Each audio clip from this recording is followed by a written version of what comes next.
practice of giving and so forth, may I become a Buddha to benefit all sentient beings. Sanye Joda Zoge Jonanda, Chanjo Bardo Dani Gyapsuchi, Page Jinso Girbe Sonamge, Doma Penge, Sanye Dubaraicho. Sanye Joda Zoge Jonanda, Chanjo Bardo Dani Gyapsuchi, Page Jinso Girbe Sonamge, Doma Penge, Sanye Dubaraicho. Sanje Joda Zoge Jonanda, Chanjo Bardo Dani Gyapsuchi, Dage Jinso Girbe Sonamge, Doma Penge, Sanye Dubaraicho. Om Ye Dharma Hetu Prabhavam Hetum Tesham Dathagato Yavatat Tesham Chayo Nirodha Evam Vadi Mahashamana Yesva Om Ye Dharma Hetu Prabhavam Hetum Tesham Dathagato Yavatat Tesham Chayo Nirodha Evam Vati Mahashamana Yesva Om Ye Dharma Hetu Prabhavam Hetum Tesham Dathagato Yavatat Tesham Chayo Nirodha Evam Vati Mahashamana Yesva. All phenomena arise from causes. The causes of the cessation of causes is very strong by the grace here. Okay. As we recite this mantra, particularly Ye Dharma Hetu Prabhava Hetum Tesham Tathagato Hyavatat. The causes are taught by the Tathagata. When we recite this part, we should be able to think of how self-grasping ignorance, projecting things as real, how that is responsible for all our miseries. This is what we need to think of. Then on one side we can think of the inappropriate tension, gross afflictions, contaminant karmas, no good. But the self-grasping ignorance, that's a root that must come to our mind. If that comes to you, the Dhamma understanding is really very good. Otherwise, say that your problems are because of contaminant karmas, your negative karmas, and karmas are because of afflictions. That is that's the understanding which is quite normal. But somebody who is exposed to the Buddhist philosophy and teachings, to understand the mechanism of suffering so well, you should be able to identify the self-grasping ignorance as the root of all the miseries. Okay, so of course, meanwhile, we need to take care of the other causes as well. And then when you say, Desham Chayo Nirodha, Desham Chayo Nirodha, cessation of these causes as well as taught by the grace here. The cessation of these causes, when you recite this, and the emptiness, experience of emptiness should come to you. And whatever little experience of emptiness that you have, you try to recall that experience of emptiness at that point. Okay, the cessation will bring an end to these causes and the miseries. In life with the experience of emptiness, in the experience of emptiness, all the miseries dissolve, all the causes of miseries dissolve. This is what should come to your mind. And then this mantra will become very powerful. You can feel it. It's very powerful. Okay. Now we're going to read from page 213, given that some form of introduction to emptiness is done. We read from page 213. This is the collection, the compendium or compilation of some important passages which His Holiness the Dalai Lama uses during his teachings. And this is particularly what I've been gathering. And the whole book is actually like that. Whole book. How this book came to be was that when I was translating for His Holiness, His Holiness used to give lots of teachings on the very important but short texts. And me as a translator, my job is to gather these materials in English. And I put effort. Some of them I translate myself, where I don't find the translations. So this is how this book came to be. And 2000, I think, like 10 or 11. So it was not this big. It's we gathered them, and then later on, over the years, I've been I say, what do I find important? Over the span of time, then I added them. I keep adding them, and in this compilation, what we have here in this compilation, we see that there are many passages which I added later. Okay, so we will read this, and then where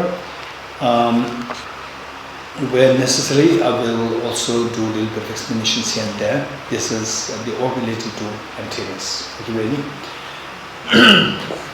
The first one, quickly will explain the first one, and then from your side, just see.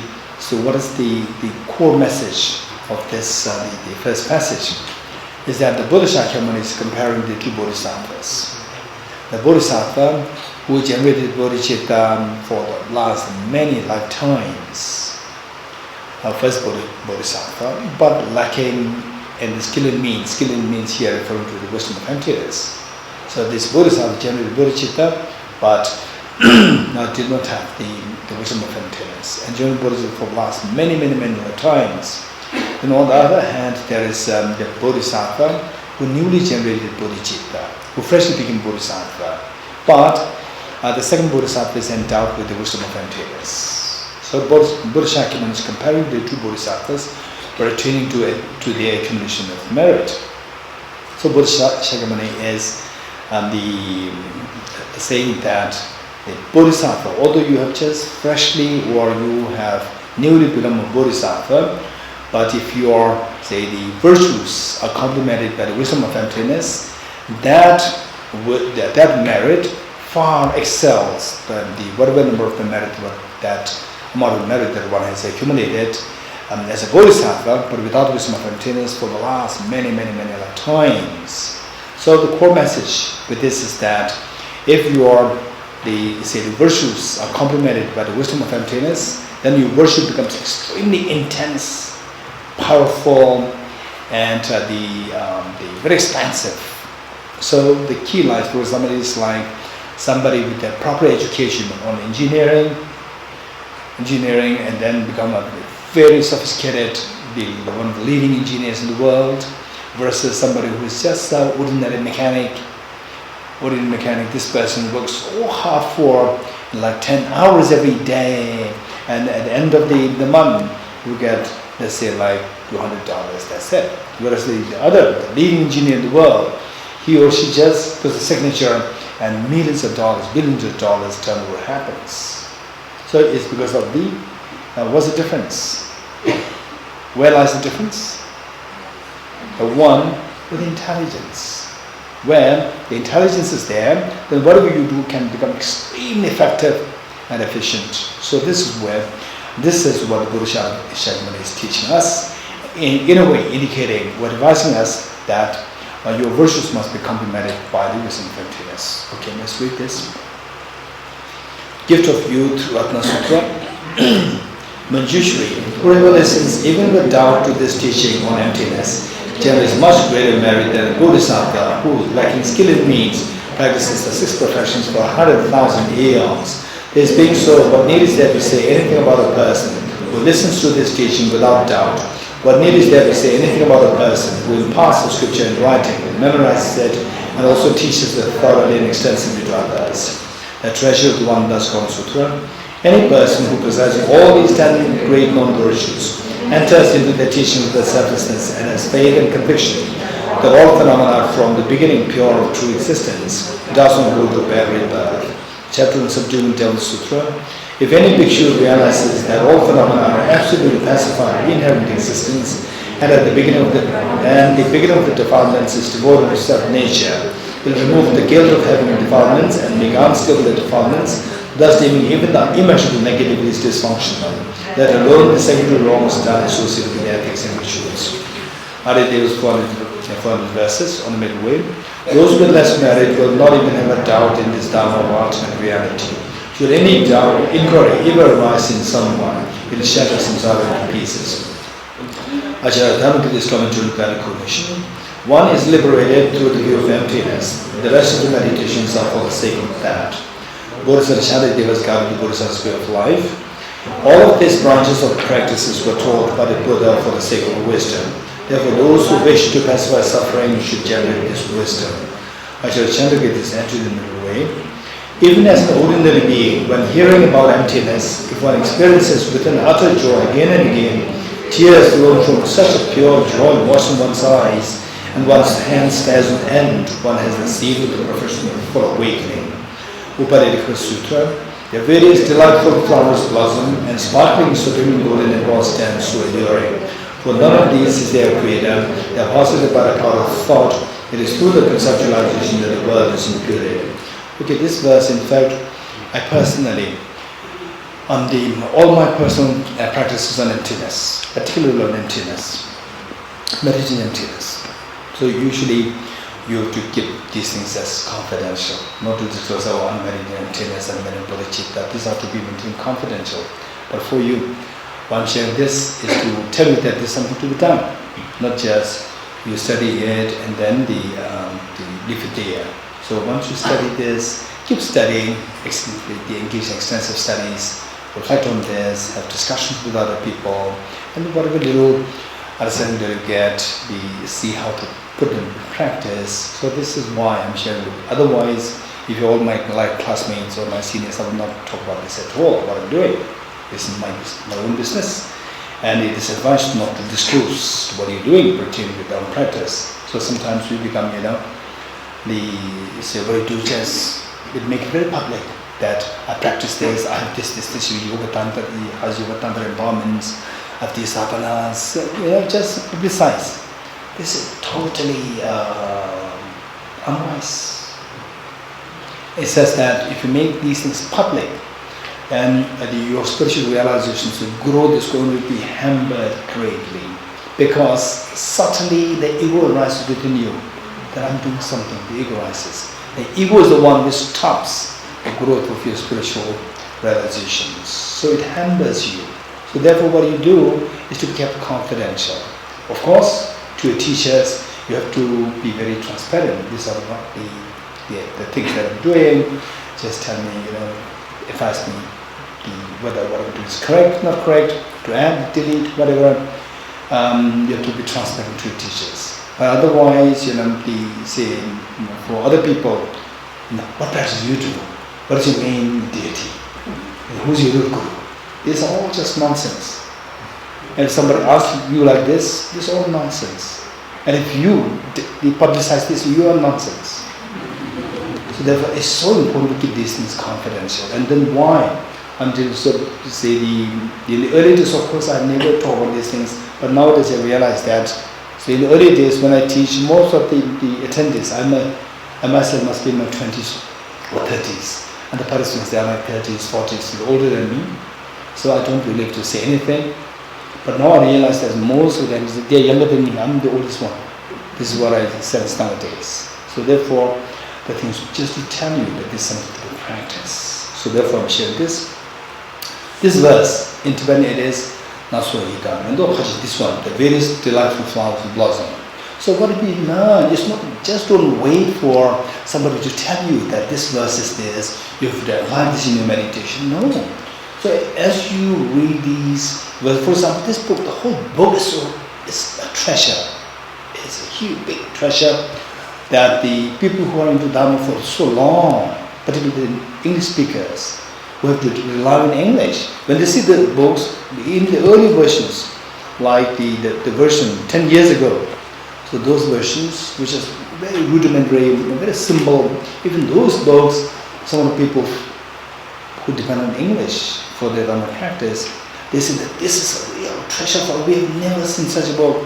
So this is exactly what I've been looking for, and now I've found it. This is, many people they comment like this. So this has taken a good shape. There's so many hands were involved in this. Okay. So wherever you find some very important stanzas related to bodhicitta, related to emptiness, related to renunciation, you try to memorize these verses and try to recite them. And it's not necessary that I'm sharing with you that this verse, I will say this before I begin my emptiness meditation. And it's not necessary to wait till you have the session on meditation emptiness. Even while walking here and there, you can recite this. For example, in Tibetan, this is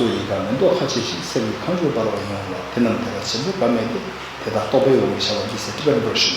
So as you walk, you see beautiful garden, you see flowers, or you see beautiful sunshine. Remember this, just say this, the various delightful flower blossoms, and the sparkling supreme golden Nepal stars soaring.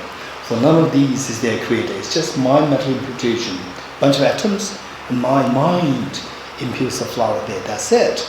Besides my imputation, there's nothing, there's a flower from the object. They are posited by the power of thought. It is through conceptualization the whole world is imputed. This is how we can apply in our daily life. Okay, we'll say this. The various delightful flowers blossom, and the sparkling supreme golden Nepal stands so adoring. For none of these is their creator. They are posited by the power of thought. It is through conceptualization the world is imputed. Bhikkhuni Vachira's utterance in the Fundamental Vehicle Sutra. The mind is demanding which views a true self. They have a wrong view. These compositional packages are empty. There's no being in them. Just as one designates a card, independence is not. So there's conventional sentient beings independent of one thing. So we also, you remember the verses by heart, and the Venerable Shavara's writings. So this morning we discuss when we exclude what is the conception, the word conventional analysis, argument analysis, what is there? This is my question. So here, answers some way you get this answer here. Searching for reality throughout space meaning, wherever you are in the world, one finds not the periphery, nor the center, meaning that outside, inside, nowhere you can see in objective reality. All perception sees completely. Likewise, through the thorough search of mind and phenomena, one finds not even an atom of essence. Since the searching mind is not found, not seeing anything is seen in reality. Since Sara's writings, which we read before, by entering into emptiness but devoted compassion, one will not find the supreme path. By meditating upon compassion alone, one will not attain liberation but remain in samsara. The one capable of grasping the unity of the two will not remain in samsara and no abide in personal nirvana. Okay, this verse is again one which I put as a part of the practice on emptiness. It says that, for example, like in a dream, all the emotion stirs. We see that our sadness, our excitement, all these emotions stirs, they're all related to our viewing things objective real.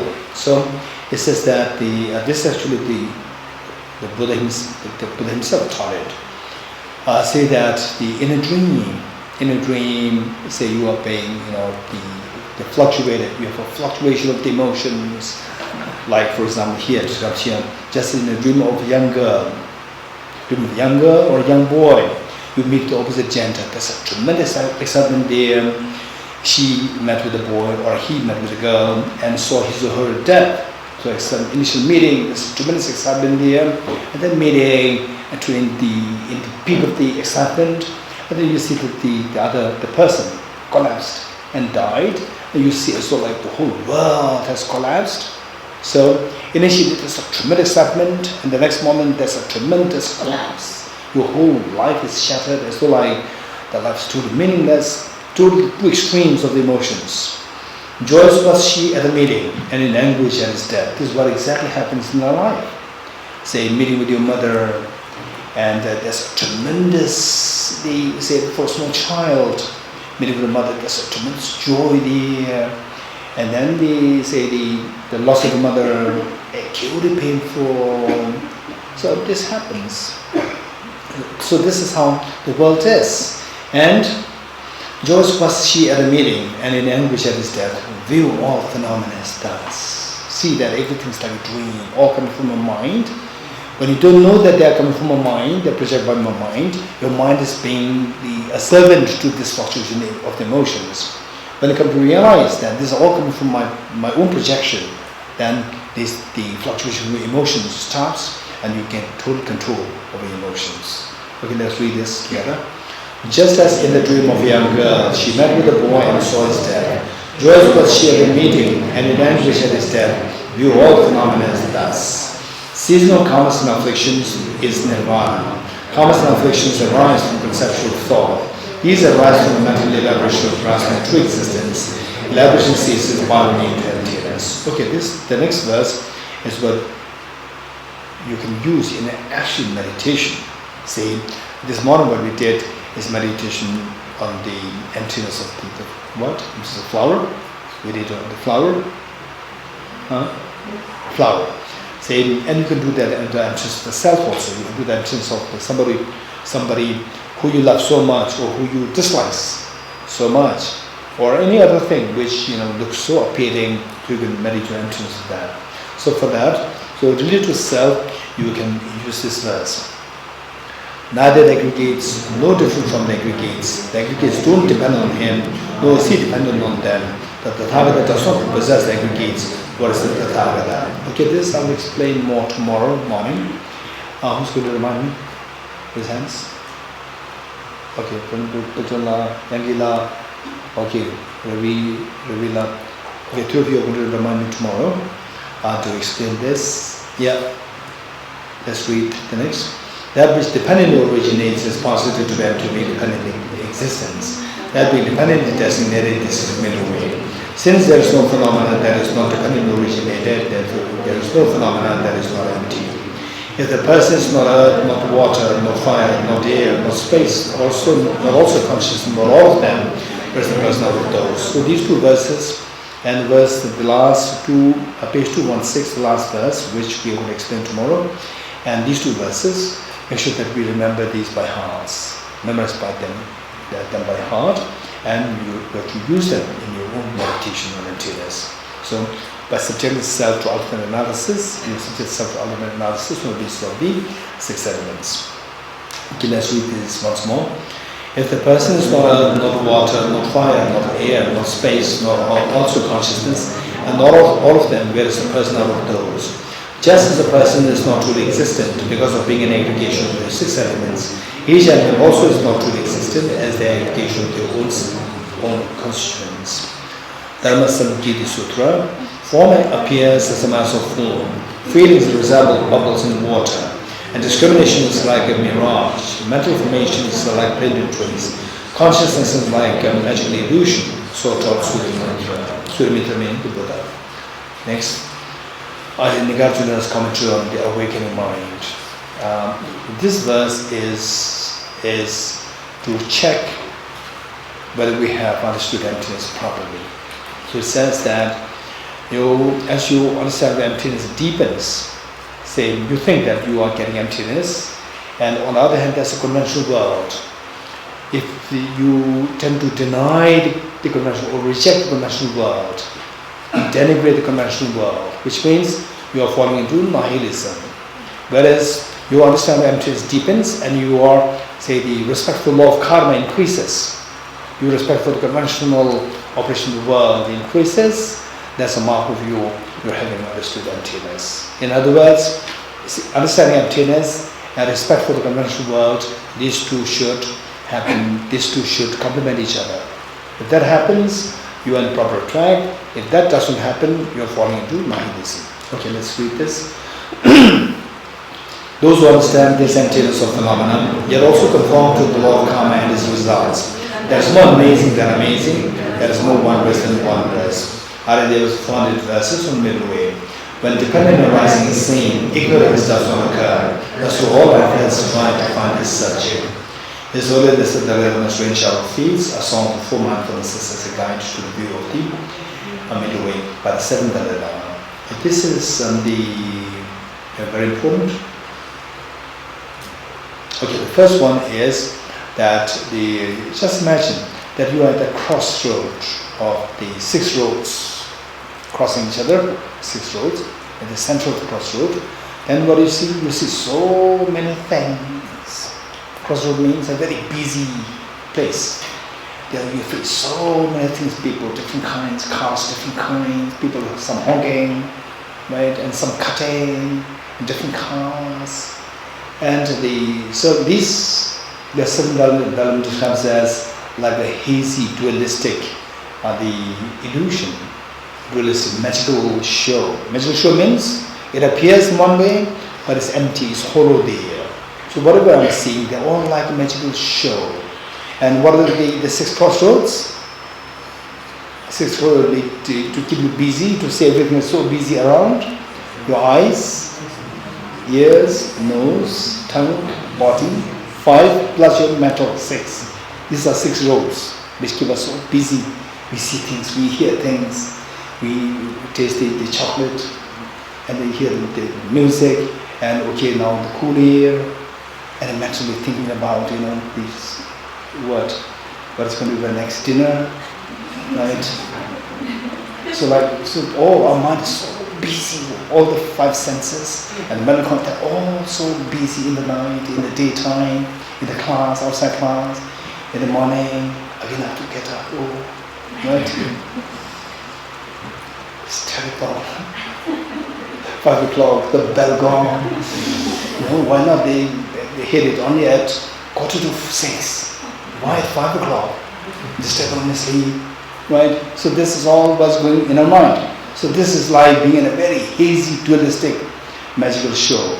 So there's nothing really there, it's a Gompa, it's just a bunch of atoms there. Right? And then you also, I have a sound sleep where? In the bed, a bunch of atoms. You have a bunch of atoms, and you as a bunch of atoms on another bunch of atoms, that's it. And then you solidify things, so this, that, and so forth. So this is like a magical illusion, what your mind creates. And there's nothing really there from the object, say the flower, there's nothing really from the object, it's just a bunch of atoms there. And even the atoms also, let's say, made of electrons, protons, neutrons. Even the electrons, protons, neutrons. The physics could not see beyond that at the moment, but in actually it's also made of parts. The parts are not the whole. So you keep going like this, we see that there's nothing there to pick up to say that this is the one which exists intrinsically. You cannot find anything. So it's all just coming from your mind, projection. This is extremely powerful, and you could feel it, physiologically you could feel that your emotions are instrument control. Okay. So with this, the 7th Dalai Lama reminds us to be always mindful when your emotions are under the stir like this, ups, downs, and when you get excited, when you feel low by the external factors, you always be mindful that they're all like magical show. There's nothing really the essence there. It's all coming from the mind. Okay, let's read this together. At the crossroads of the 6 collections of the consciousness that have diverse perceptions, are seen the hazy dualistic phenomena which are based as there's a magical show that is by nature deceptive. Don't believe them to be true, but view them as having the nature of emptiness. Don't let your mind go astray, but place it within the nature of appearance and emptiness. Through not-losing mindfulness, hold it within the nature of appearance and emptiness. Okay, now this one is, so then what is the reality out there? What's the reality out there? If everything's coming from the mind, what is there? What is there? It says that there is the ultimate reality, which is inexpressible, which can be described as this or that, which can be described as, say, the flower, can be described as non-flower, can be described as flower, non-flower, can be described as non-flower, the not-flower, not non-flower. It's totally inexpressible. And this, so you go to that level, it's extremely subtle, profound, and you can say that this is the instrument that can quell my emotions, that can quell my disturbing emotions. Okay. The sphere appearing and existing phenomena is pervaded by the space of the ultimate clear light of suchness. That's an ineffable ultimate reality. View this nature of emptiness through abandoning mental contrivances. Don't let your mind go astray, but place it within the ambience of reality. Through not losing mindfulness, hold it within the ambience of reality. Okay, His Holiness 14th Dalai Lama, extracted from His Holiness, the current 14th Dalai Lama's compositions. The first one is this is related to His Holiness praying for the proliferation of the teachings of Buddha Dharma, the Buddha Dharma of the Tibetan tradition, the 4 different traditions, Sakya, Kagyu, Nyingma, Gelug.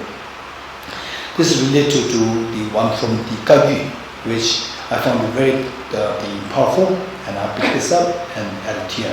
So the first one is His Holiness invoking the great masters of Kagyu tradition, like Jesu Marpa, Geshe Dorji Damdul, and all the lineage masters of Kagyu. And then the second verse is about how the Mahamudra, that everything is the nature of the radiance of one's own mind. For example, watching a movie. Watching a movie is just the configuration of the lights on the screen. You agree with me? In the night when you watch a movie, there's nothing there. It's all the lights going there from the projector and screen. So whatever we are seeing here, these are the lights of your own mind, the radiance of one's own mind. Like the projector projecting these lights and then creating all this movie there on the screen. So there's nothing really in this movie, it's all coming from the lights of the projector. So everything that we're seeing around, that we're experiencing, they're like the radiance of one's own mind, number one. For example, as I said earlier, when I was a child, I see this coat which is otherwise blue and seen as purple. So why this purple? It's because of the light. Light, then it gives me impression this like purple. Likewise, in the daytime, you see it's blue, it's because of the light. So everything is the radiance of the light. Likewise, everything is the radiance of the light of one's own mind. And then even this mind does not exist objectively. So it says that first see that everything is the nature of one's own mind. And then see that even this mind, whose radiance everything is reflected, even this mind does not exist truly. It's like a dream. Okay. So this is the great Mahamudra. When realizing the emptiness of this mind, whose radiance is reflected in the form of all the phenomena. Okay, let's read this together. His Holiness the 14th Dalai Lama's prayer for proliferating the Dharma of the 11 snows. Venerable Marpa Bodhisattva, Geshe Dorji and so on, host of the precious Kagyu, the source of blessings, the chair of our unaccepted masters of this outstanding tradition, to you all I pray, may the Buddha Dharma of the 11 snows blaze forevermore. All phenomena encompassing samsara and nirvana are but the radiance of spontaneous awareness. Awareness itself to work elaboration, which is realizing the absolute. Pervading all existences and appearing so that samsara and nirvana is the great Mahamudra. May the Buddha Dharma of the 11 snows blaze forevermore. Aranikarjuna Samshesu Tamadadu, impermanent, suffering and empty, each way they purify the mind. The Dharma that is unsurpassed and purify the mind is the life of intrinsic nature. The Kurin prayer from Lama Tsongkhapa's Ocean of Reasoning, a commentary on Aranikarjuna's fundamentalism memory. So this, what happens was that when myself as a student, receiving teachings on the commentary by Lama Tsongkhapa on the root text of Lama Aranikarjuna, when I was listening to the teachings, and then I saw that this verse there in Lama Tsongkhapa's commentary, he said this prayer at the end of his commentary. I was so fascinated that, wow, this is amazing, so blessed and so powerful. And then I included that in my daily the prayers. Every day I pray this. I do this. Say this verse as a prayer, one of my prayers. Okay, let's say this together. Throughout my future lifetimes, may always be guided by the judiciary and be able to uphold the Dharma in general and the teachings of the Buddha religion in particular, even in the course of life. Okay, the next one is extremely important. Sadhana of the Shri Hiruga exert. And the Shri Hiruga is the name of one of the Buddhas. And in fact, the Buddha Shakyamuni himself manifested in the different forms of the Buddhas. One page is Shri Hiruga. And to just see how the Buddhas, they select their own names. Even selecting the names is for the benefit of the beings. So for the Shri Hiruga, it is this particular Buddha's name. And look at the meaning as to what it means, Shri Hiruga. There's this tradition in India where the guru gives a name to the disciple. And in this case, the Buddhas give themselves their own names. So it's a different. Choose, not give. Choose. Yeah. Okay, it's not for that so that you look great. It's that the beings are benefited. Okay. So the Buddhas will do anything which makes them beings happy. So Arideva, Bodhisattva Arideva, what he said is that for the Buddhas, even a single breath is for the sentient beings. If the Buddha say, if some ordinary people like us give name to the Buddha, that helps the sentient beings, he will ask for the name from you. Right? So whatever benefits the beings, it's just for the sheer benefit of the beings. You getting it? Okay. So look at this. This is so powerful. Every time we recite Shiri Heruka, Shiri Heruka, Shiri Heruka. And if you know the meaning, every time we recite this sacred name of the Buddha, Shiri Heruka, it will help implant in us extremely precious imprints of the wisdom of emptiness. So precious. Okay, I'm going to explain this first. The same, how our emotions arise within us. For example, like you see the cheesecake. And how many of you are fond of cheesecake? Raise hands. I can see the many of you are fond of cheesecake. The moment I said cheesecake, everybody would do so. Yeah. Okay. So the cheesecake is an object. And your mind interacts with the object. Or you as the person interacts with the object. And then, there's a fresh cheesecake. Then the pleasant feeling comes. You like it, so you embrace this pleasant feeling. It makes your hand to move. It makes your face to glow. Right? Movement takes place. That's the intention. So this is what's happening is that all the emotions, sadness, anger, attachment, all these emotions, somehow they're related, there's a play of the subject object. Do you agree with me? The play of the subject object happening. And the object, of course, whatever it is, the subject, the mind is there, the person is also there, I interact with the cheesecake. Okay, subject object interplays there. So, let's say for example, seeing the loss of near and dear ones is so acutely painful. So there's an interplay between the object and subject. And then, say for example, you are diagnosed with cancer. It's a shocking news. Again, object and subject interplay, and then it results in the form of a shocking news. It really shocks you. So there, what is happening is the object and subject interplay is happening. You see the object is object real. You see the subject is objective real. Okay, so objective real object, objective real subject. Two things are there. This is known as duality. Duality meaning two. Okay, now say the Shiri Heruka. Shiri Heruka. 4. So leave the Shiri the last. Heruka Shiri. You getting it? Heruka Shiri. Okay, let's see. Now, even the name the Buddha chose for himself or for herself is all coming out of compassion towards us. That saying we have to dissolve these two because of the interplay of these two. Misperception of the object as object real, misperception of the subject as object real, then the interplay of this will result into the loud sound of the miseries and shock. So, for this we have to dismantle the two misconceptions. Of the two, Heruka Shiri. Hey. So first, of let's say the objects with which I interact, all the objects that I interact, today the morning bread is amazingly nice. Morning bread is good.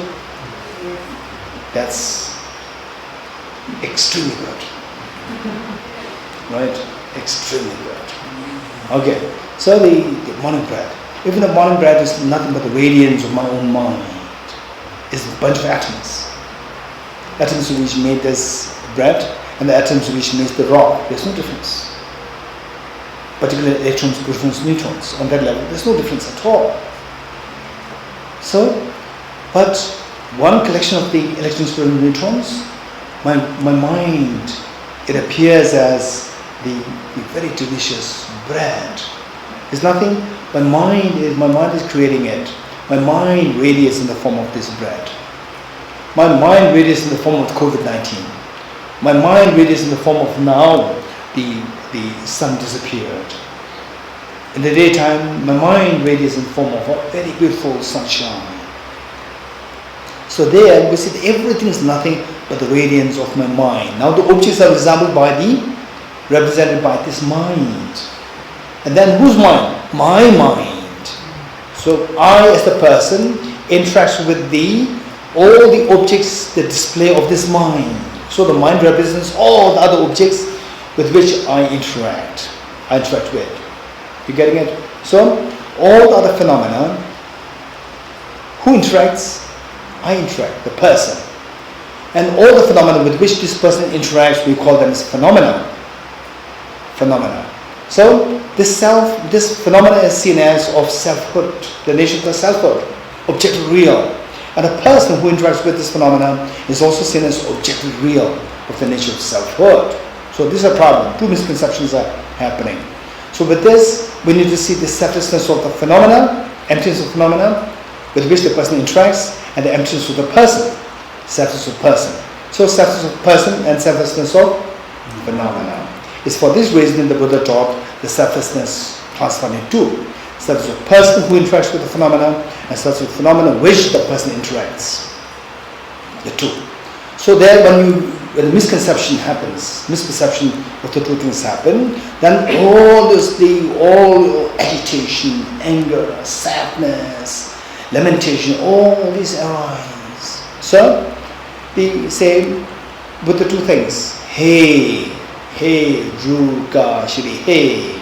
So with the hey is the status of the phenomena, where you see that even this mind, which represents all the other phenomena with which the self interacts, these are all nothing but empty of true existence. So with the hey, this solidification of the object dissolves. Ru, solidification of the person dissolves. So what happens that once there were two duality, then with the hey, the status of the phenomena, grasping at the phenomena as objective real, grasping at the mind of objective real, that dissolves. Then Ru, the status of person who interacts with the object, solidification that dissolves. So the duality dissolves. You getting it? The duality, the two dissolves. So in Vedanta tradition, say of the two, this dissolves. The phenomena with which the person interacts dissolves. Person is left. Is there two or one? Hey, one. So one is dual or non-dual? This is the Vedanta's version of non-duality, where the self is left, but the two is gone. Only one is left. Whereas in Buddhism, Prasanga Madhyamika non-duality is very different. Not only the phenomena with which the person interacts that dissolves, even the person also dissolves. How many are left? 1, 2, 0? 0. That is non-duality. So non-duality in Buddhism is both sides dissolved, whereas non-duality in Advaita Vedanta, only the object dissolves, but the subject is left. This is the difference. Okay, so this is the non-duality. Hey, Ru. Now what is left? Non-duality is left. This is Hey, Ru, Ka. Ka. The non-duality. What's left is the non-duality. That is the Ka. Now what is left? Shri is left. What mind cognizes there is this non-duality? Who cognizes non-duality? Your own wisdom, non-dual wisdom. Even this non-dual wisdom is also, that also doesn't exist objectively. Even that is non-dual. Even that is non-dual with the non-duality is the object. This is meaning of the Shri. You getting it? Okay. He is the status of the phenomena where the mind dissolves into emptiness.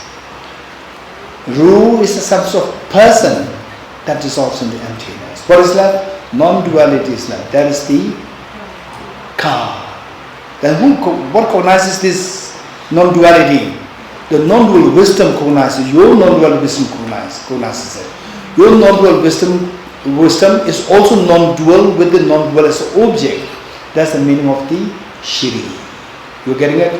So that's amazing. If you can really reflect on this, just reciting Shiri Heruka, Shiri Heruka, Shiri Heruka.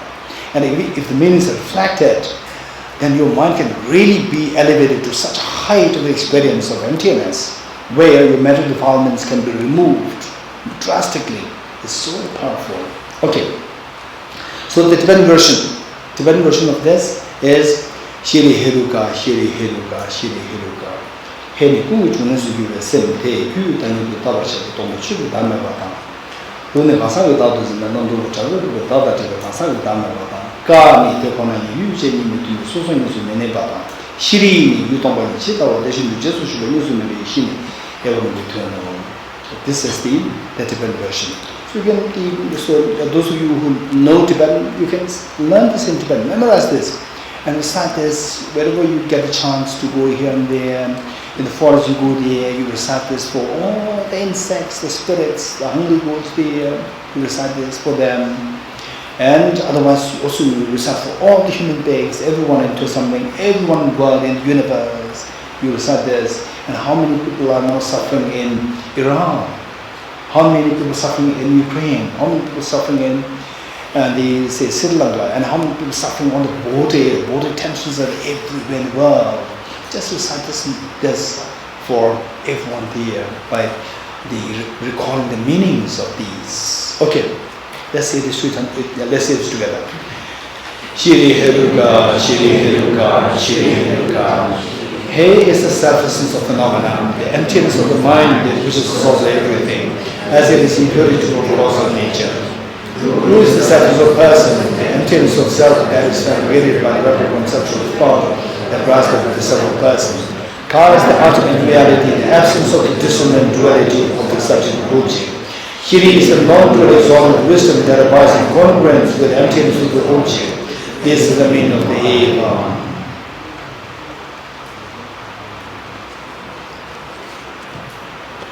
Okay. So now the Bodhicitta.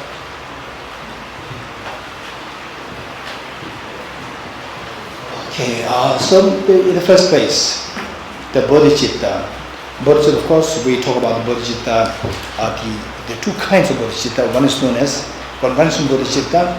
Of course, within Bodhicitta, there are various classifications. One of which is conventional Bodhicitta and the ultimate Bodhicitta. Yes. Yes. When you're meditating on the flower. Meditate flower or the emptiness of the flower? Flower you don't do meditate. Sorry. Yeah. So at that time we already know that okay, we go deeper, we find matter and then go down. So the mind already knows. So how do I know that I'm not being deceived by my mind, and how do I know I'm actually meditating on it? Okay, let's say you analyze the flower, subject of flower, the ultimate analysis. It's just made of atoms. Or let's say first it's made of cells, made of chromosomes, DNA molecules, atoms. Then you want to go further, or protons, neutrons, then? Okay, what is your question? What is your question? My question is, I already know that I'm going to reach to a certain extent. Yes. That I go till the atoms or I go till the Yeah. So how do I know that I'm not imagining that, like I'm not imagining that I'm seeing, all these things, and how do I know I'm actually meditating on the emptiness? Okay, that's a good question. How do you know that I'm just imagining or I'm actually meditating? This is a good question. Okay, let's say are you Lakshmi? Are you Lakshmi? Are you Lakshmi now? Okay, your name is Lakshmi? Are you sure? Are you imagining or are you sure? You're sure. Your body is made of atoms? Not sure. You're sure? That's not imagination. Now your body cells are made of chromosomes. You studied that before in school. Are you sure of that? You studied that, are you sure? Or just imagining? You sure? So this is how. Say, one thing is that people, how do you know that there's a pen in you? What is this? This is a pen. How do you know this is a pen? It may be a ghost pen, right? Okay, don't go to such extent. Respect the conventionality. If you don't respect conventionality, you have to end up in medical hospital. One says, this is a pen. How do you know this is a pen? Are you a human being? I don't know. Okay, I don't know, somebody punches you, and if somebody punches you still that, I don't know whether it's punch. If you say this, then it's a real reflection. Whereas somebody punches you, hey, how dare you punch back? Which means that your earlier question is not a genuine question. You getting it? So the thing is that sometimes the great teachers, they say that you imagine or not, it's real or not, just pinch yourself. This is some great masters said, they advise us, pinch yourself hard, right? Pinch yourself. You want somebody to pinch you? Right? Okay, pinch yourself, then you realize that it's real, right? It's not just imagination. Okay, this is how we have to evaluate. And so therefore, in Buddhism, I would say, in the teachings of Buddha, there's a tremendous emphasis on your cognitive sharpness. Tremendous emphasis on the need to study the Dhamma well, need to be very smart. Don't follow things blindly. You have to make sure that whatever you learn, this is something that you can accept it, meaning that it is cognitively sensible. It is cognitively logical. If it is not logical, don't reject it directly, don't accept it easily.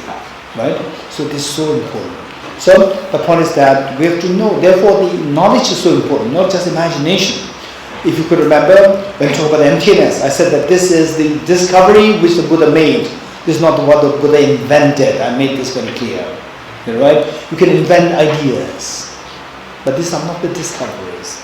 Discoveries means what you see and what is the reality should to tally. You getting it? Imagination is where what you imagine and what is the reality may not tally. Okay, good. Yes. Another question. Yes. Geshe, could you please explain what is selflessness? Selflessness and emptiness is to synonymous in a loose sense. In a loose sense, these two are synonymous. And if you ask me why in a loose sense, why not in a strict sense? In a strict sense, you have to go into the different schools. Different schools, they have the different versions of understanding what is selflessness. So, according to Prasangika, selflessness and emptiness in a loose sense, these two are same. Yeah. Yes. One more question to emptiness. On the four essentials to establish emptiness, we focus on the parts, but on the dependent or the origination, we say it's dependent on the causes, the parts, and the implications. So we only focus on the second one. Okay, that's interesting. Okay, that's a good question. Thank you. Anybody who likes to help me? The question is that when you talk about the four essentials, there the emphasis on the essential of understanding the emptiness of the objects being intrinsically one with its parts. So is the parts means dependent origination of the wholes dependence on the parts. Which level of dependent origination is that? First, second, third? Second. Very good. So there's emphasis only on the second level of dependent origination, not in the first and second, not in the first and third. Why? This is a good question. Anybody who likes to help me? Huh? Anyone? Yes. You can now make parallels. You can say the same essential on implications. Okay. So what Tam is saying is that we can apply this to the first and third as well. So what she's saying, I agree with you. So the idea is that the four essentials is not the only reasoning to establish emptiness. To establish emptiness, there are so many reasons.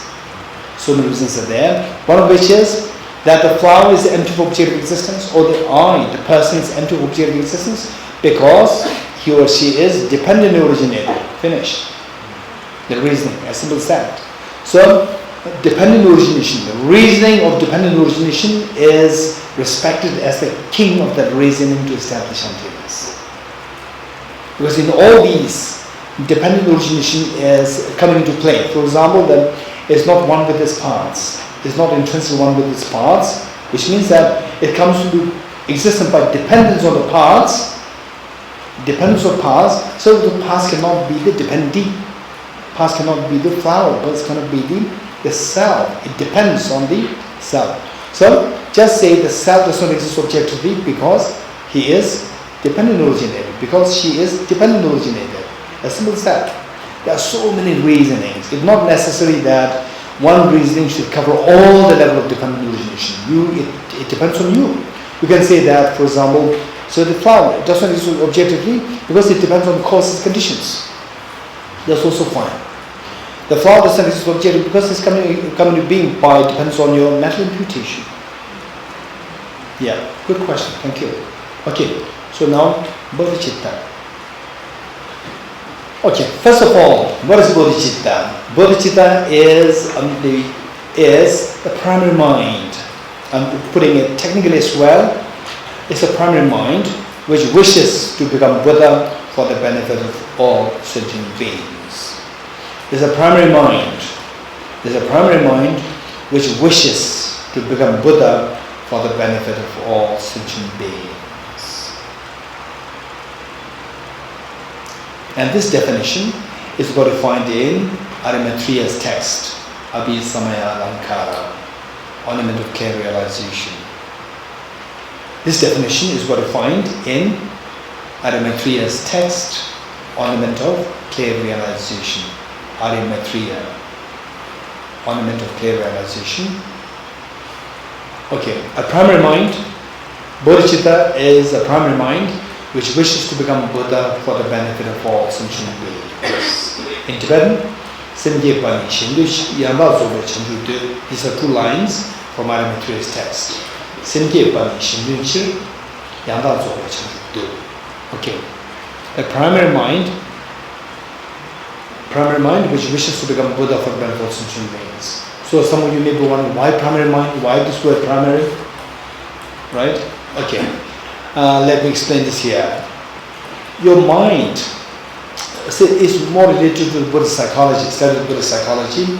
Usually I don't like to use the word Buddhist psychology. It's a psychology. Saying bread is a bread. There's no what? French bread is there. If you eat the French bread, then the French hunger will disappear. No, hunger will disappear. That's it. Be it French hunger or British hunger or Indian hunger or Tibetan hunger, there's no difference. Hunger will disappear. So likewise, psychology is psychology. But why I'm compelled to use the word Buddhist psychology sometimes is because that in the world, people study psychology, mostly the Freudian psychology, Sigmund Freud, his psychology, and when I say psychology, people just connect with Freud. So therefore, to remove this misconception that psychology is not only the Freud psychology, there is an extremely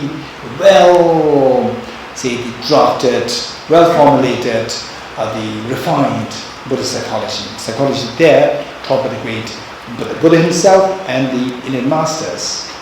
So which we can call as the Buddhist psychology. Okay. In the study of Buddhist psychology, we see that the mind, which is empirical mind, which we can experience, this empirical mind, this mind is classified into two forms. One is the mind in general. Say when we speak about, let's say that let's say a particular school, or let's say Singapore government. Is anybody from Singapore? Yes. Yes, the Singapore government is very efficient. When I say Singapore government is very efficient, then Li Sing, right? Your name? Singli, not Li Sing, Singli. Okay, so if I say Singapore government is so efficient, so Singli will be, okay, interested? And Singli's son, your name? Huh? Haizia. Haizia. Okay. Haizia and Singli become so alert. What is he talking about? Singapore government is so efficient. Then Singli may ask me in more detail. Singapore government has many departments. Which of the department you are more precisely talking about the efficiency? Department of Education, Department of Transportation, Department of External Affairs, Department of Internal Affairs, Department of the Transporting, what? Department of what? Health, and so forth. Which? Then I may say that Department of Home Affairs. Because there the policy for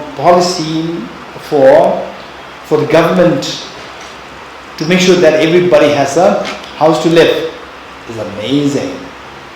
It's amazing. Lee Kuan Yew, the first Prime Minister. What I learned is that the moment he became the Prime Minister, he made two commitments.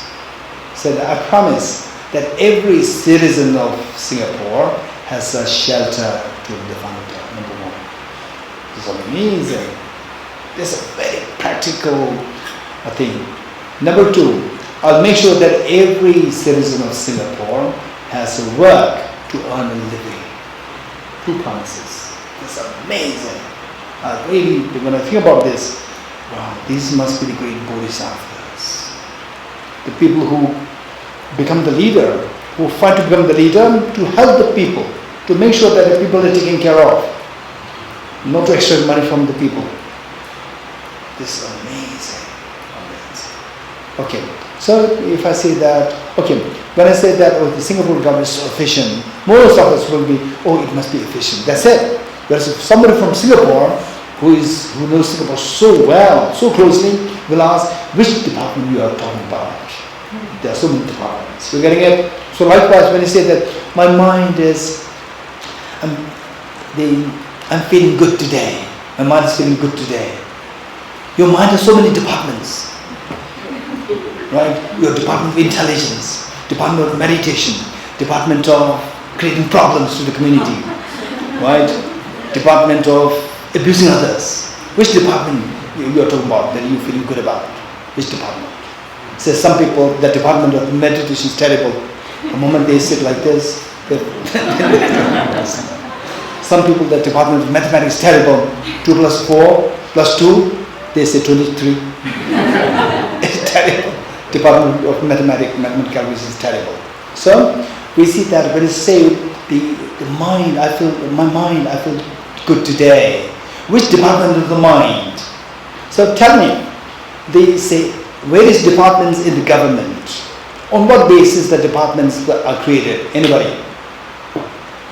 On what basis the departments are created? By function. Huh? By function. By functions. By the need. By the need. Abhishek? By the function. Okay, I'm sure that all of you will agree to this. By functions, by the needs of the people. Right? By the function. So likewise, the department of the mind. The department of mind, these are the functions of the mind. How many such functions of mind are there? So some people, they see you instantly, their mind is so fast to scan you from the top to the bottom. So fast. Wow, that's amazing. Right, so fast. Right? So what he has to watch, what kind of watch, what kind of shoes, what kind of Gucci belt, scan so fast. It's amazing. Some people, even if you tell them that what I put on, this is Gucci. What do you mean by Gucci? Right? Some they're so fast in scanning, right? And some people, they function of the mind to meditate. It's so effective, so alert, fresh, for hours and hours. Whereas when you assign the person to go to administer the works, they are terrible, hopeless. They're terribly hopeless, right? Everything becomes chaotic. And some people, the administration work the skill is amazing. Their things done so well. At the moment you do the mathematical calculation, it's hopeless, right? And some people, they are so good in science, not good in language. Some people so good in language, not good in science. So these are all the different functions of the mind. You're getting it? And these functions of mind, on the basis of these functions, the way for the government, related to the government, the functions on the basis of function, departments are created. On the mind, the functions of the mind, mental factors are assigned. You're getting it? Mind and mental factors. Mind is the general mind, and the special functions of mind are referred to as mental factors. So some people also translate it as secondary minds. If you translate the functions of mind as secondary minds, then the main mind, the primary, the mind in general is referred to as the primary mind. So primary mind is the mind in general. Mind in general, which encompasses all the functions of the mind as a part of it, but the general mind is known as the primary mind. And on the basis of the functions, we speak about the mental factors. Primary mind and the mental factors, or the mind and mental factors. Okay, good. So primary mind, which wishes to become Buddha for the benefit of all sentient beings, this is Bodhicitta. Okay. So with this we see that, yes. Sunil? Yes. The question I was, the definition says the benefit of all sentient beings. Yes. All sentient beings means only human beings or Okay. all sentient beings? All sentient beings. What do you mean by all sentient beings? All human beings? What? Anyone? Reason. Here. Who have senses? Huh? Who have senses? Who have senses. Who have senses. The Buddha also? Buddha is a sentient being? Buddha is a sentient being or not? Huh? Buddha is a sentient being or not? Yes. Reason, yes. Okay, 3-4 people in support of the... Your name? Kapil. Okay, Buddha is not sentient. No way, Buddha is not sentient being. Reasons? Okay, Kapil, look around. What people who disagree with you? Okay. Okay, raise hands. Who disagree? Okay, the girl here, what's your name? Sonamla. Why the Buddha is not a sentient being? Yes, listen to Sonamla. Huh? Perfect, your answer is perfect. But why? What makes you think the Buddha is not a sentient being?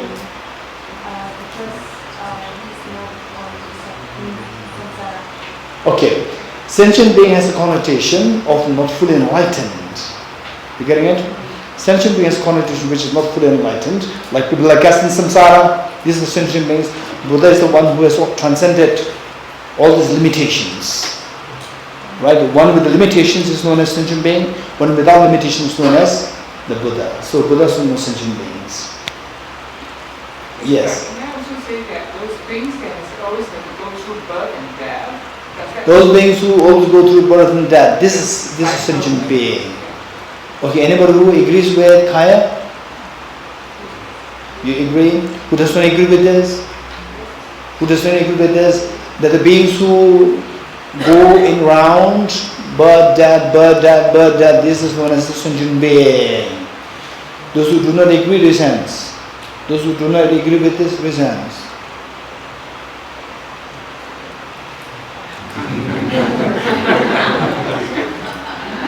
Okay, you agree, not agree? You don't agree, why not? I don't know. You see, Buddha and Bodhisattva, they will come back to samsara to save us, right? Then if they want to come back, then how they come back? They need to go through this, right? Birth and death? Yeah, but Okay. maybe they go through the birth, they go through anything. Sealing. Yeah. Okay, sealing is saying that even the Buddha is following this rule, come back, right? So the Buddha is not a sentient being, but is coming back like this. Anybody else? Yes. So he says for enlightenment, but enlightenment doesn't come before Buddhahood. I say it again. Doesn't enlightenment come before Buddhahood? Enlightenment, is it before Buddhahood is your question? Okay. enlightenment, they are, say, graduation. Graduation happens before PhD or after PhD? Hey, graduation happens before PhD or after PhD? Before. So you cannot graduate PhD. Graduation happens before college or after college? So can you graduate school? Can you graduate from school?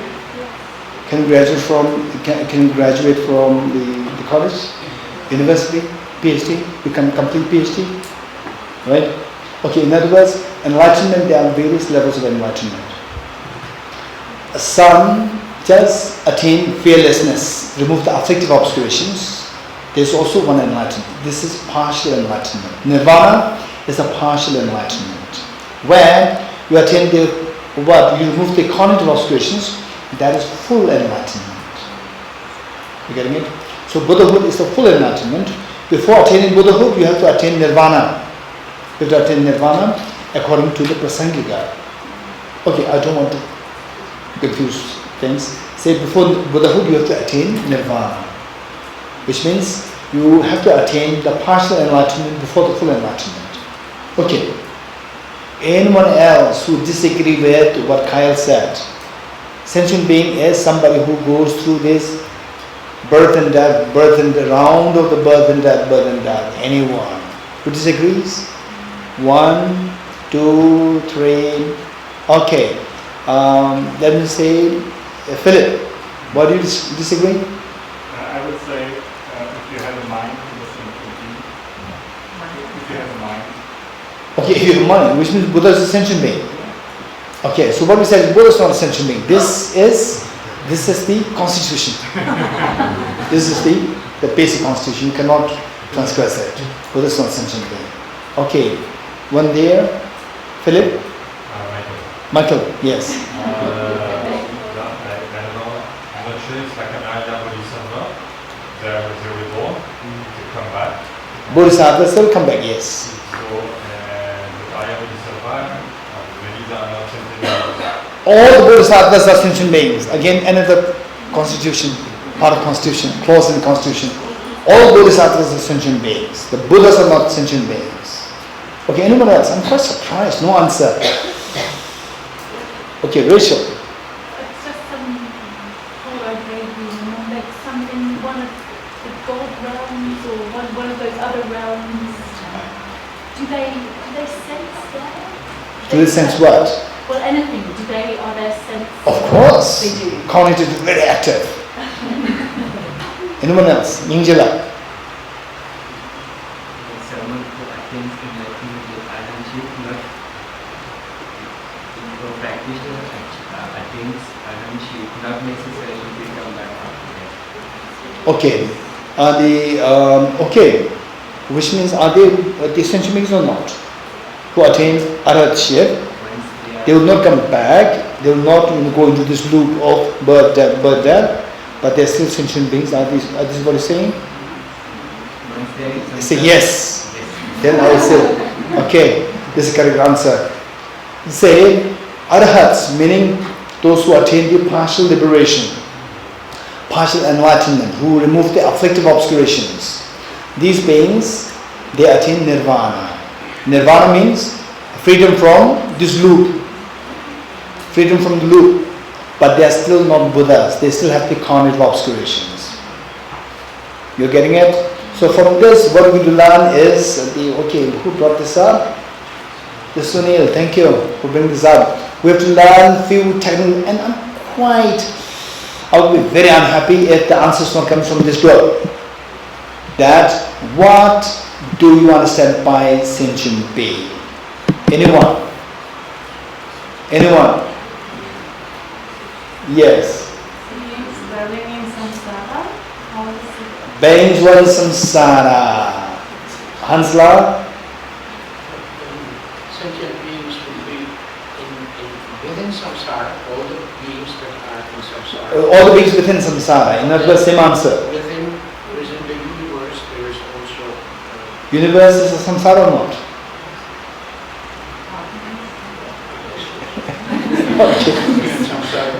Okay, no questions. Still no answer. Anyone? Young Bella.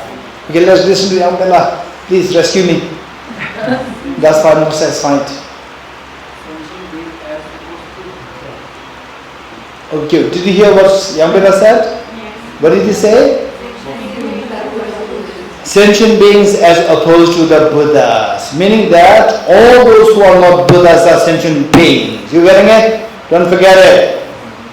Sentient beings as opposed to Buddhas. You're getting it? And then Ninjala brought up Arhat. Arhat as opposed to Samsari beings. You're getting it? So these are the Ben, write down. Don't raise hand. Write down. Sentient beings as opposed to the Buddhas. Okay, let me say the Buddhas are Arhats, Aryas. We're going to learn 3 words. Buddhas, Aryas, Arhats and Aryas. Well, what's the difference among these 3? The first one is Buddha, second one is Arhat, third one is Arya. Aryas. Okay. The first one, Buddha. To know Buddha, you have to know what is sentient. The opposite of that. Opposite of Buddha is a sentient being. Any being who is not a Buddha is sentient being. You getting it? Okay. First, listen. Second, what's second? Arahats. What is Arahat? Arahat as opposed to samsaric being. Any being who is not an Arahat is samsaric beings. Sentient beings and samsaric beings, these two are not synonymous. You getting it? They can overlap. They can overlap, but the meanings are different. Buddhas as opposed to sentient beings, Arahats as opposed to samsaric beings. Then what's third? Arya beings. Aryas. Arya meaning superior beings. Aryas as opposed to ordinary beings. What marks somebody as Arya? What marks somebody as ordinary? Anyone? Raise hands. Alhamdulillah.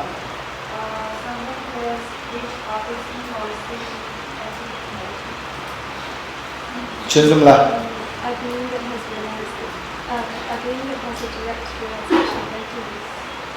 Okay, Chinzum is saying a being who has realized emptiness. What do I say? Somebody who has reached minimum the path of seeing. And then you added something?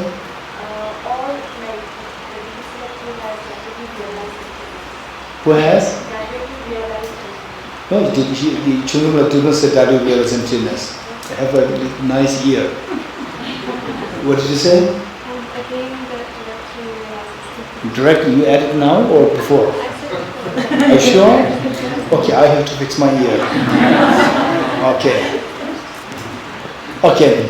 So a being who has a direct realization of emptiness. And what I said is a being who has reached minimum the path of seeing. You getting it? These two are same. These two answers is just the same. Somebody who has reached the path of seeing and above. This is the Arya beings. What do you mean the path of seeing? Somebody who has directly seen emptiness. That is the path of seeing means somebody who has seen directly. Who has seen emptiness directly. That is the path of seeing. Question? Ben, well. About Arya, but I'm not sure what she does. Arya beings. Definition of Arya? Arya means a being who has directly seen emptiness, or he who cognizes emptiness directly, who realizes emptiness directly. Okay, so now we are done. Buddhas are supposed to sentient beings, and Arhats are supposed to samsaric beings. And then Aryas as opposed to? Okay, raise your hands, those who are doing NMC. Those who did NMC or doing NMC. Raise your hands. Okay, how many raise hands? 1, 2, 3. Ishiman. 4, 5. Those who did NDC, raise hands. Okay, except for young Bella, all those who raise hands will be under penalty. I've been expecting answer from these people, right? Only young Bella saved me. Or Pinzole, what? You are getting rid of penalty or not? Huh? Not. Okay. Yes. What's the question?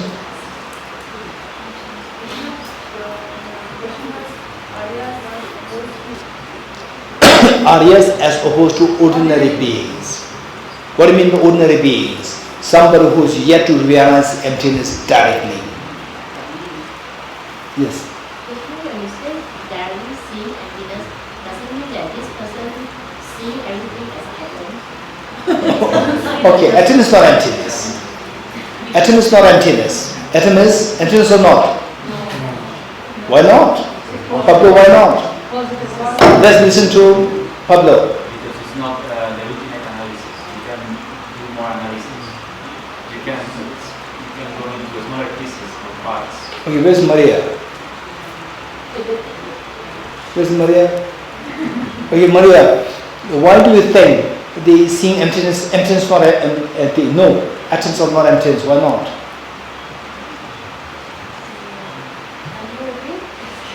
Okay, I say yes. Why atoms are not the emptiness? Because atoms, we still see something. There is something left there. And according to the Sankara, still there is nothing.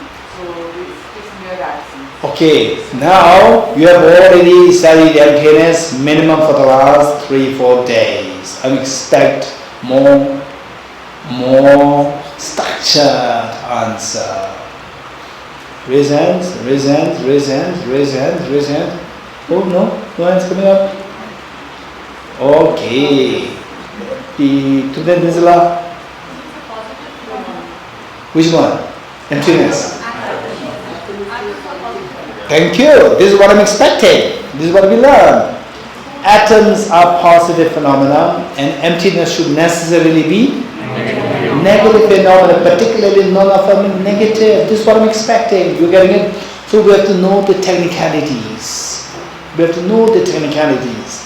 This is why the study of Nunnery Master's course, Nunnery course, they are extremely useful so that we can learn the technicalities. Once you learn the technicalities, don't just get stuck with your own thinking. You should be able to integrate what you know with the technicalities that you've learned. Positive, negative phenomena, all this we learned already. It becomes nobody can deny you. Otherwise, people continue to debate with you. But you say, why the atoms are not emptiness? Because the atoms is positive phenomena, emptiness is negative phenomena, right? Emptiness should always be negative phenomena, and positive phenomena cannot be emptiness. Because positive phenomena, the emptiness should necessarily be negative phenomena. Finish. Nobody can debate against you. It's very crystal clear answer. But you're good. Okay. So now yes. That's my question now. Yes. So we said that Buddhas, sentient beings are all beings who are not Buddhas. So my question was, is a rock, for example? Buddha is not a sentient being. I know, you said sentient beings are all who are not, as opposed to Buddhas. So my question is a rock, for example, a sentient being? No, it does not. Okay. Say, what are the qualifications sentient beings? Rock, is he the Buddha? It's not a Buddha. So is it a sentient being? It's not a sentient being. Say, the beings, the basic qualification that it or he or she should be being.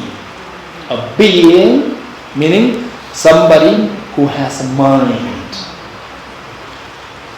Sentient. Somebody who has a mind. And having mind, then the mind where the mental defilements are removed completely, that person is known as a Buddha. Those whose minds are not removed of the mental defilements completely, they still have the mental defilements, they are the sentient beings. Yes. So are plants Buddhas or sentient beings? So who? Plants. Plants. This is a good question. Hey, the plants are Buddhas or sentient beings? Huh? They are sentient beings. They are neither. Some say they are neither. Some say they are sentient beings. Some say let's give them the credit they are Buddhas. Well, let's be kind to them. Say they are Buddhas. Some say no, neither. Okay, plants are neither. Plants are not sentient beings, not the Buddhas, because they don't have mind. And you will debate with me, I know. Right? The plants, they respond to the stimulus. For example, very strange phenomena. Say some plants, when they feel the threats from insects attacking them, they will send information to all the other plants saying that there's a threat there. Be careful, right? So, for this, what is that? The plants are sentient or not? Do they have mind or not? No. Why not? How not? It's not why not. How not? Huh? Anyone? Yes. So they say there are two criteria for sentient being. One is consciousness, but the other is the capacity to move from point A to point B. So the plants, you can argue, maybe they have consciousness, but they don't move from one side.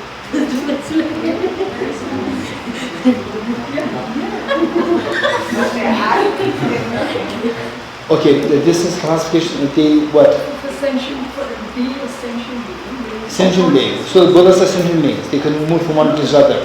Buddhas, they have consciousness and they can move from point A to B, but it's contaminated consciousness. Buddhas also have consciousness and they move from one. Contaminated. So because their consciousness is contaminated. Which means the arhats, after leaving the body, so they are Buddhas, right? They don't fulfill the criteria. Okay, so basically the better would be, instead of trying to be very comprehensive, just say first, what is the mark of somebody having mind?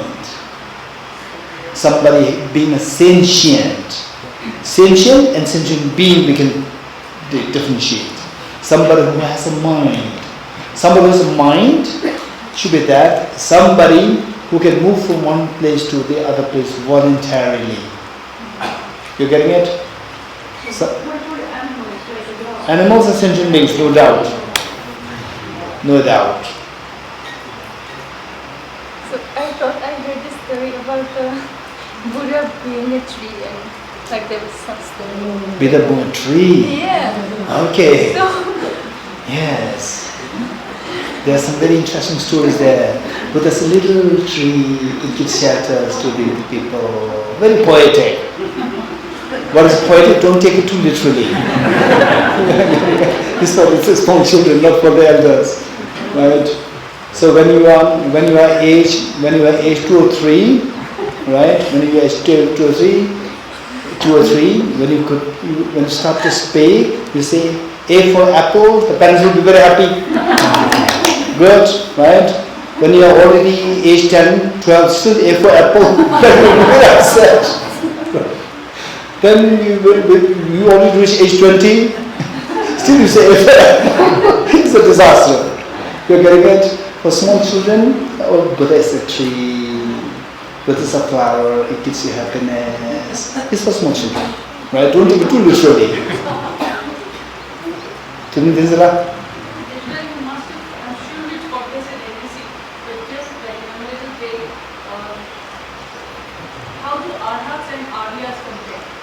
Okay, how do you distinguish between Aryas and Arhats? This is a serious question. Anybody?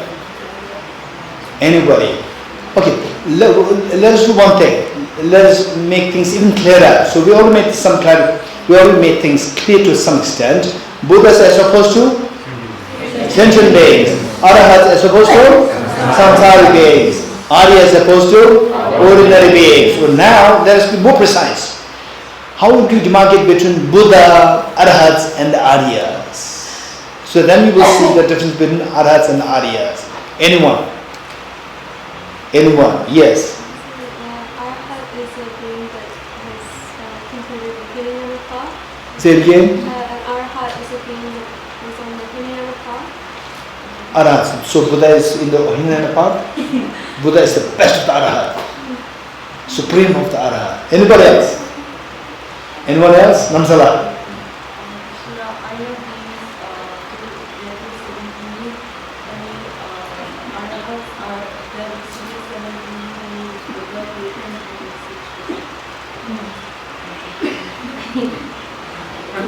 Aryas are? Okay, till for Bodhisattvas, till 7th Bhumi, one is Arya. From the Bhumi 1 or from path of accumulation? Okay, shaken now. Right, I'm sorry, shaken. Okay, anyone else? Anyone else? Anyone else? Okay. Okay, Raviji. Arya is out of the samsara. Okay, Arya is somebody who is out of who is Arya or Arya or Arhat. Arhat is somebody who is already escaped from samsara, who is freed from samsara is Arhat. Good. Arya being is not reached out of samsara, but he's actually. What about Arhats? Are they Arya or not? Arhats are also Aryas. So you said the Arya means who not reached samsara, not crossed samsara. So Arya is already crossed. Arhats already crossed. Yes. So Arhats are Aryas or not? Arhats are also Aryas. So Aryas are Aryas. Aryas means those who have not yet crossed the samsara. But Aryas have not crossed samsara yet. All Aryas. All Arya beings have not crossed. What about Arhats? Arhats have crossed the samsara. Aryas or not? Arhats are Aryas. Okay. So there's circular debate happening. You can identify this circular thing. Anyone else? Okay, Rosana. Those whose motivation was to get oneself out of the samsara. What about Buddhas? Because of that, Buddhas are they Arhats or not? okay, then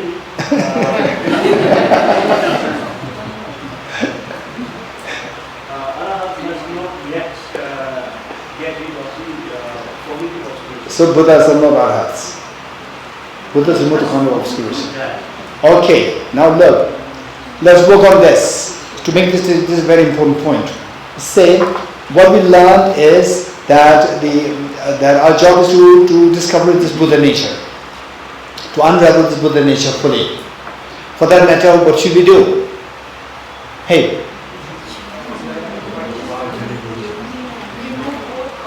Dharmanaliza? We have to remove the mental defilement so that the Buddha nature inside will become manifest and will glow fully. You're getting it?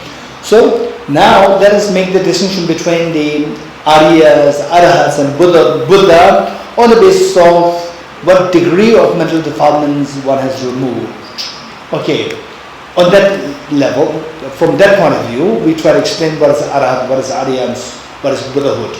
Anybody who would like to explain what is Buddhahood from what is Buddha from that on that point of view? Anyone? Yes, dear. Buddha doesn't have any cognitive affliction,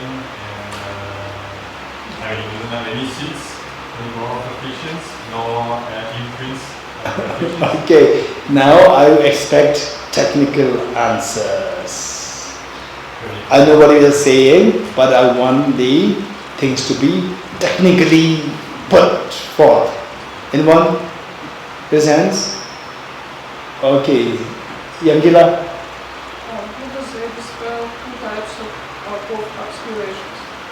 Buddhas are the ones who removed both the mental defilements, afflictive obscurations as well as cognitive obscurations. We need to learn the technical terms. Buddhas are the ones who removed all the mental defilements, afflictive obscurations as well as cognitive obscurations. These are the Buddhas. Done. What is next? Arahat. What is Arahat? Raise hands. Dr. Mandaliza.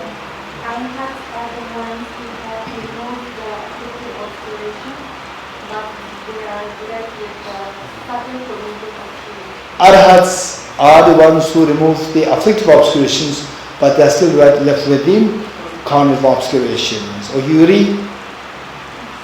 You agree? Okay, anyone else with a different view? Petula, anyone else? Ninja, you have a different view? Same, but they are part of the Okay, same, but they reach the part of normal learning. This is the additional point, otherwise same. Okay. Petula? So with Aryas, we would technically say we have... Oh, you're Arhat. Arhat has to have removed the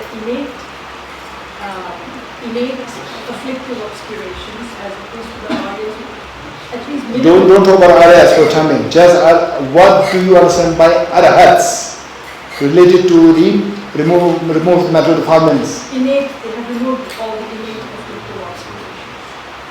They are yet to remove the acquired afflictions. No, they have removed the acquired and the innate afflictions. Innate afflictive obscurations. So what about the cognitive obscurations? I suspect that they still have some. They still have. Okay. So how many you have a divergent answer? Anyone? Answer thus far is that what is Arhat? Arhat is somebody who has eradicated the afflictive obscurations. And afflictive obscurations, say acquired innate. I'm not going to touch on this for the time being, but we can do it a little later. Somebody will say remove the afflictive obscurations, but still are left with the cognitive obscurations. This is the answer thus far. Anybody else who has a different answer? No? You have already given the answer. Anybody else? Oh? What happened to NMC? What happened to NGC? Okay, here. Angela.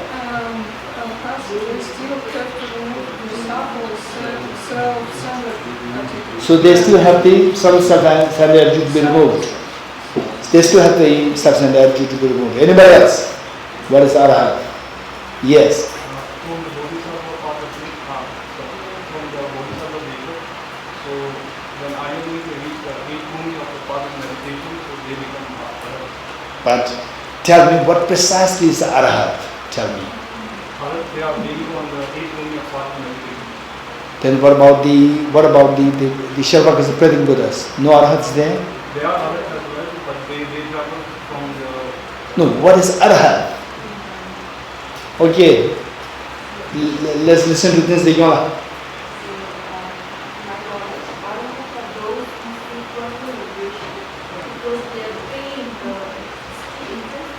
So they attain the personal liberation, which means they are yet to attain Buddhahood. They still have the cognitive obscurations. Answer is much more still the same. Anybody else with a different answer? Adullah.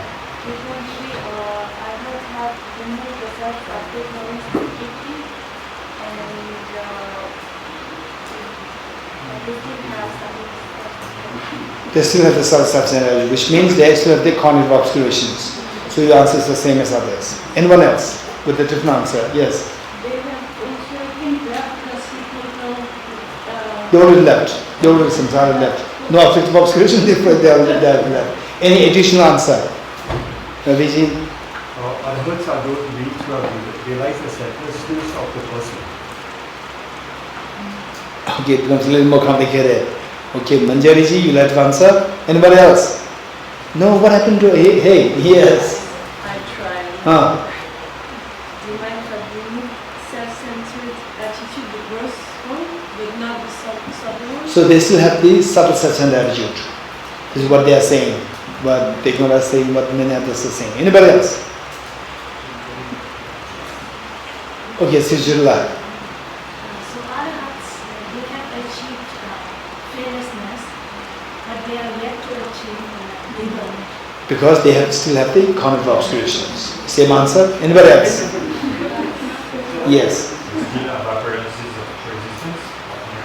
Still have the appearance of self-visions. They still have the cognitive obscurations. Same answer. Anyone else? Yes. They realize selflessness of ego and selflessness of ignorance. They realize that is what everybody agrees. Just over there. Oh, no answer coming up. Now let's go. According to the last definition of Buddha and Bodhisattva, in Arhat is the category of Bodhisattva that he still is a being. Arhat is still in the category of sentient being. Okay, which means sentient beings meaning they are not Buddhas. Yeah. They still have the cognitive obscurations. Same answer.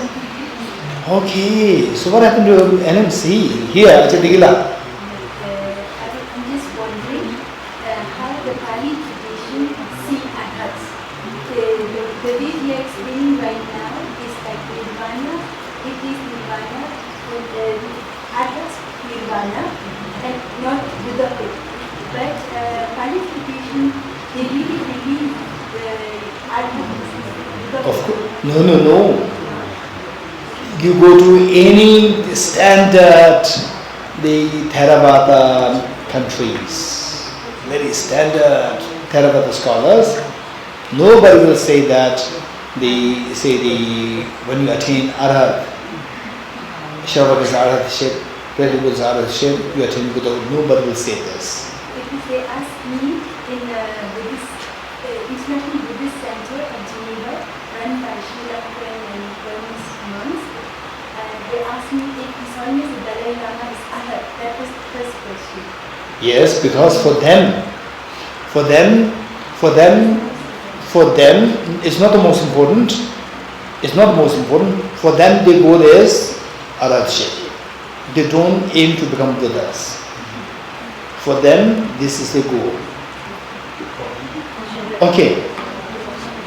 Now those who have already all hands put down. Any questions are there? Okay, Pinzole, please save us now. Oh, Arhats don't have Bodhicitta. Buddha is not Arhat. Buddha is he Arhat not? Yes. Buddha is the best of the Arhats. Don't forget it. Buddha is the supreme of the Arhats. You getting it? Buddha is the Bodhicitta. The most refined Bodhicitta. Okay, now I see, as you were saying, I see that this hand is already, I've seen this before. Okay, so the Arhats are those who have removed the afflictive obscurations. Stay there, don't add more. You're getting it? Don't add more, saying that those who have remove the afflictive obscuration but still have the content obscuration, still have the successor attitude. Don't add anything. Just say the ones who have removed the afflictive obscurations are the Arhats. So the Buddha, is he Arhat? Yeah, because he has removed the afflictive obscurations. That's it. If you say that Arhats are those who remove the afflictive obscurations and who still have the content obscuration, then Buddha is not Arhat. You're getting it? So just say that somebody will say remove the afflictive obscurations. Full stop. Don't add more. Right? Don't add more. If you add more, then it will make things worse. You getting it? Yes, Thosamling. Huh? Okay. Arhats, are they Buddhas? Okay. Human beings, are they girls?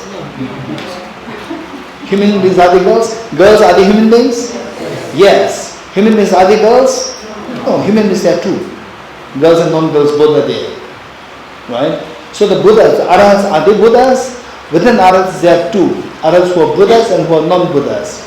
Shavaka are personal liberation seekers. Arhats who are personal liberation seekers, they are non-Buddha Arhats. But the Buddhas are also Arhats. So Arhats there are two. You getting it? Okay. So now the Arhats become clear with the Arhats. What about the Aryas? How do you talk, what do you understand by the Aryas? Aryas? Hey, what is Aryas? What is Arya? Somebody who has direct realization of emptiness or selflessness. What Shunzumla said? What Omula said? Omu, right? Okay. Somebody who has realized emptiness directly, that person should have reached the path of seeing. He can be path of seeing or above. Anybody who reached the path of seeing and above, they are known as Aryas. You getting it? They are known as Aryas. And the Aryas, are they Arhats or not? They are not Arhats. They are not. Arhats, are they Aryas or not? Aryas Arhats are Aryas. Aryas are not Arhats. What do you mean by Aryas are not Arhats? Because within Aryas, there are Arhats and non-Arhat Aryas are there. You getting it? Let's say that the Arhats what? Somebody will see an emptiness directly plus having removed the afflictive obscurations. But simply by seeing emptiness directly does not necessarily remove all the afflictive obscurations. You getting it? Somebody who has realized emptiness directly but not yet removed the afflictive obscurations. They are all Aryas, not Arhats. Only when they remove the afflictive obscurations completely, then they become Arya as well as Arhat. On top of that, when they remove the common obscurations, then they become Arya, Arhat as well as Buddhas. So the Buddhas are the Aryas as well as Arhats plus Buddhas. You getting it?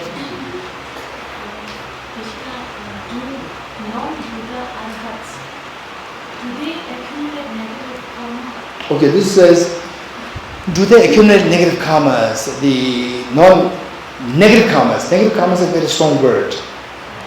Negative karmas. For negative karmas, we need what?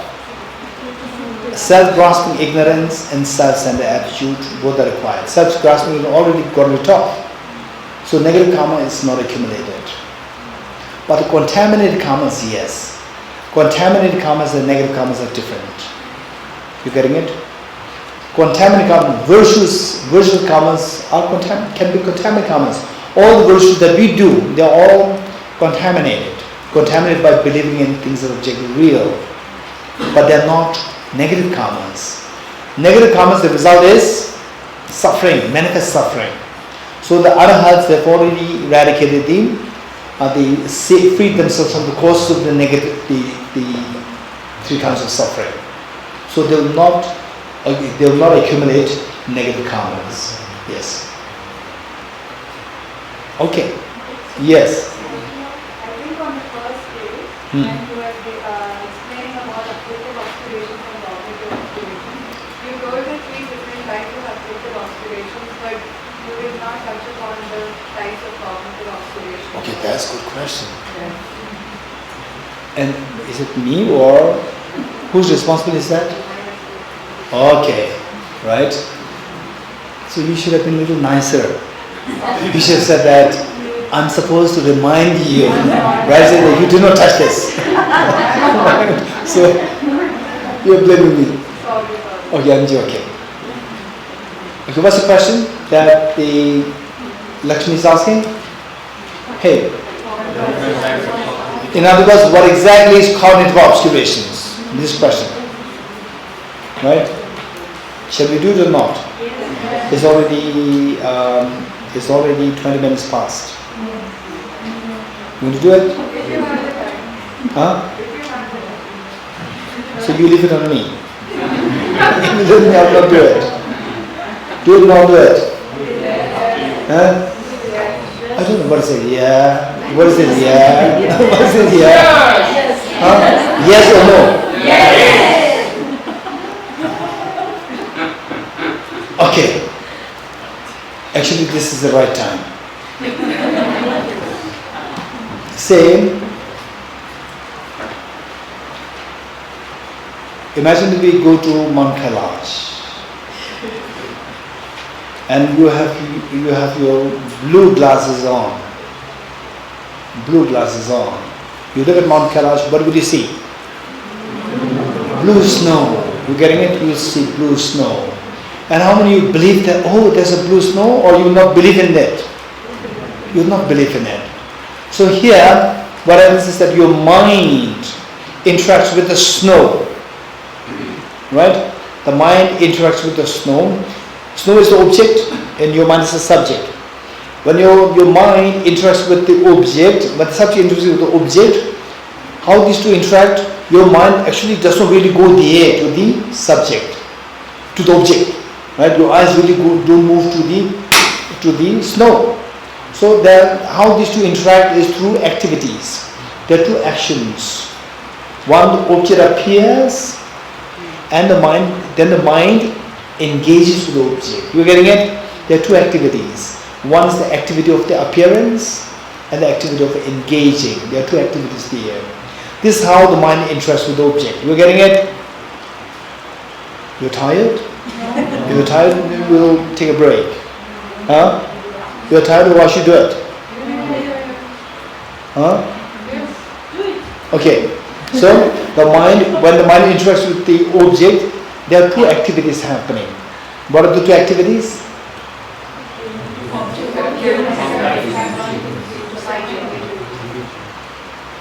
Object appears to the mind, and the mind engages with the object, or the mind apprehends the object. So act of appearance, act of appearing, and act of apprehending, these two things are happening. You getting it? So when you look at the snow with the blue goes on, you see it was blue snow. So the snow appears as blue. Yes, no. Yes. And this appearance is deceptive. Yes, no. But your mind does not approve that it is blue. Your mind does not interact with the snow as blue. You getting it? So in terms of your recognition of the snow, it is not deceptive. In terms of the appearance, there's a deception there. You getting it? So appearance-wise, there's deception. It appears blue, but your mental consciousness will not approve that as blue. It will not interact with the snow as blue. You getting it? Okay. So there's a mistake happens on the appearance level, not on the apprehending level. You're getting it? Okay. So now let's look at this object. What is this? How does this appear to you? Objective real or subjective real? Objective real. So this appearance, the flower appears as objective real, deceptive, non-deceptive. Louder. Deceptive. Louder. Deceptive. Kaya, what happened to you? Now you're also tired. Otherwise you should be very active. I was giving a chance to everyone. Okay. So of the two activities, what are the two activities happening between the object and subject? Appearing, act of appearing, and act of apprehending. Two. Of the two, the object appears to you as objectively real. Yes? Deceptive? It is deceptive or not? Yes. Deceptive. On the appearance level, the deception is happening. And then, what do you think? How does your mind react to it? Oh, there is an object real flower, or no, it's just my mental impurity. How does your mind react? How does mind apprehend the object? Object real or as subject real? Objectively real. It appears object real, and your mind also apprehends this to be objectively real. So which means the mistake is happening on both levels. Which level? On the level of appearance and on the level of apprehending. Both levels there is a mistake happening. Look, this is very important. When you become Arahat, when somebody becomes Arahat, I want you to become the Supreme Arahat, the Buddha, not just Arahat. Right? So when somebody becomes Arahat, a simple Arahat, non-Buddha Arahat, what happens is that self-grasping ignorance starts. You agree? Hey. Yes. What starts? Self-grasping ignorance starts. Good. Self-grasping ignorance starts. Which means you will never grasp, you will never apprehend the object as objectively real. You getting it? But the object continues to appear as objectively real. Continues to appear as objectively real, but your mind will never apprehend this as objectively real. So the mistake happens on which level? Appearance, not the apprehending, not the apprehension. On the apprehension level, there is no mistake happening. So the mistake happening on the apprehension level, pertaining to objective reality, that is self-grasping ignorance, that is afflictive obscurations. Mistake happening on the appearance level, just the appearance level, not the apprehending level, that is the stain of the cognitive obscuration. So this mistake on the appearance of the object as object real will be removed only when you become a Buddha. So cognitive obscuration is removed only when you become a Buddha. So what is that cognitive obscuration? That is the mistake happening on the level of the appearance of the objective existence. mistake happening, okay, which is more difficult to remove? For the object to appear as object real, the flower to appear as object real, or to apprehend the flower as object real? Which is more difficult to be removed? Appearance, mistaken appearance of the flower to object real, that is more difficult to be removed. That one which is more difficult to be removed is this cognitive obscuration. That one easier to be removed, what is that? Misperception of the flower as, misapprehending of the flower as object real, that is easier to be removed. That is afflictive obscuration. You getting it? Okay, so if somebody would ask you, what exactly is cognitive obscuration? It's a mental stain which is responsible for you to have the object to appear in a mistaken way, which made you to mistakenly appear the object as objectively real. That stain responsible for that, appearance, wrong appearance of the object is the cognitive obscuration. We're getting it? Let me say it again. What is cognitive obscuration? Cognitive obscuration is a mental stain, subtle mental stain, which makes you to have things appear as objectively real. In other words, subtle metal stain which is responsible for the objects to appear as objectively real. Subtle stains which are responsible for the objects to appear as objectively real. That is the cognitive obscuration.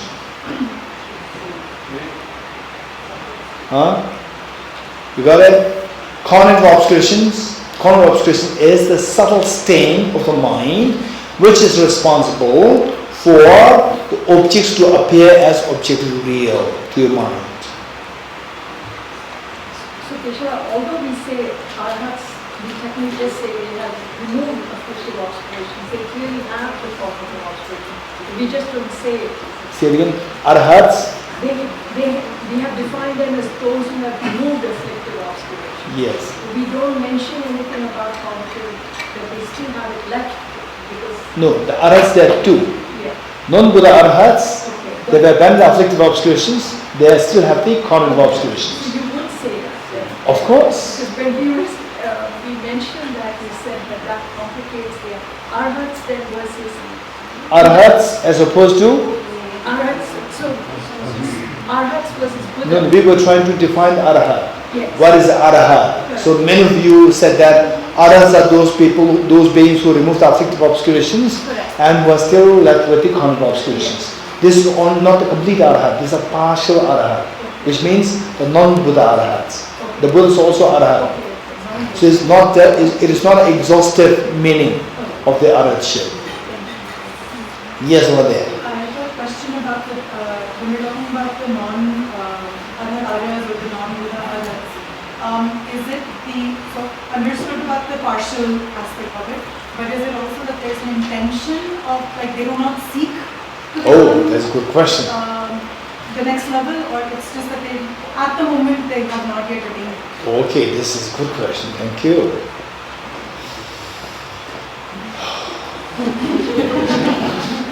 Okay, anybody who likes to help me? The non-Buddha arhats, is it that, they're just happy with the having removed the afflictive obscurations and attained the fearlessness, and not keen to go for the next level, not keen to attain full Buddhahood, full enlightenment, or it's just a process. It's just a process. You keep going and you reach a level whereby you have removed the afflictive obscurations, and then you struggle to remove the cognitive obscurations. Is it like this, or somebody who deliberately stays there? Now I'm done. Right? I did my high school. I don't want to go to college. Or someone who's in the process of complete the high school. Right? I finished my high school, not yet in college, but I'm just going into the college. Right? So it's a process. It's a part of the whole process. Or deliberate attempt. Now I finished my high school. I'm done. I don't want to go to college. Which of the two is that? It's a process.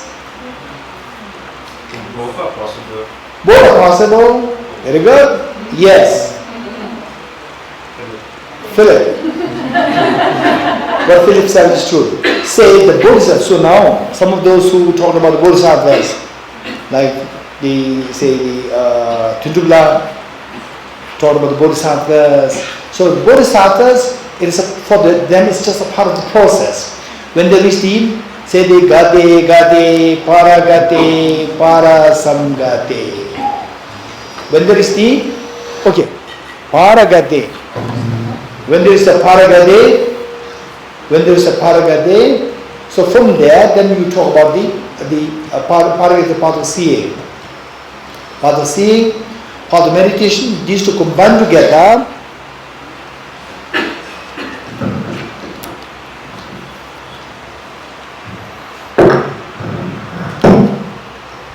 Okay, these two, part of seeing, part of meditation, the third and the fourth part, these two combined together is for the Bodhisattvas, divided into 10.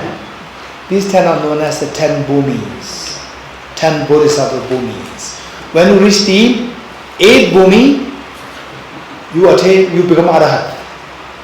So it's not that you stop there, it's a process, you still continue. Then 9 Booming, 10 Booming, after 10 Booming, then you become a Buddha. Right? So it becomes some Arhat shape, meaning that remove the affective of non-Buddha Arhat, that becomes a part of the process. Whereas there's another category.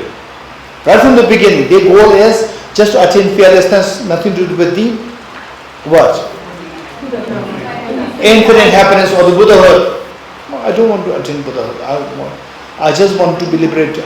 I just want my personal liberation, that's it. So for them, when they reach the level whereby they remove the affective obscurations, then they think of taking a rest, sabbatical leave.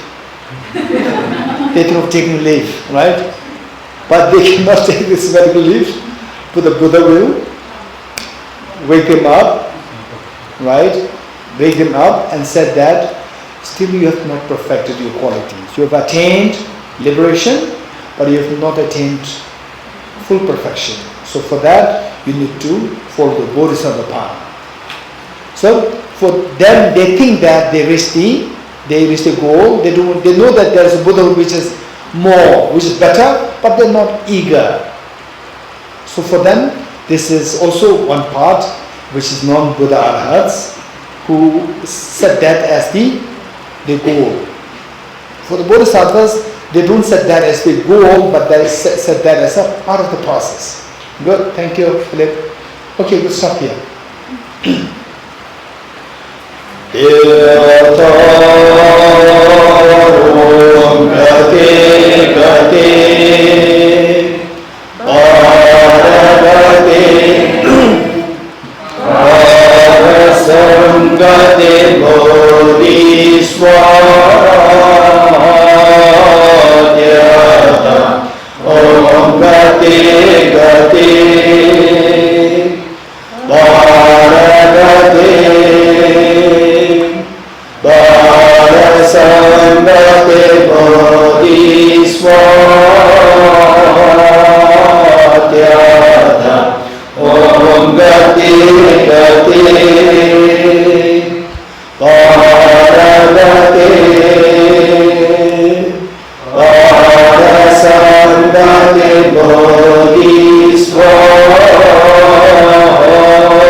Okay, we'll read the dedication.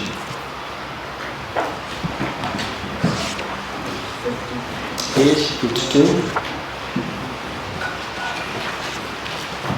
Dedication, page 52. I dedicate the marriage thus gathered towards the realization of the teachings and the prayers of the Buddhas and the Bodhisattvas of the three times, and to the whole of the doctrines which and insight. May I know by through the force of this marriage, never separate from the four ways of the mind and the ego, and accomplishing all the stages of the path of renunciation, bodhicitta, perfectly in the three stages. For my two questions, last is space that remains, and working with effort in this practice for a great length of time, may I become achieving Buddha for all those whose minds blinded their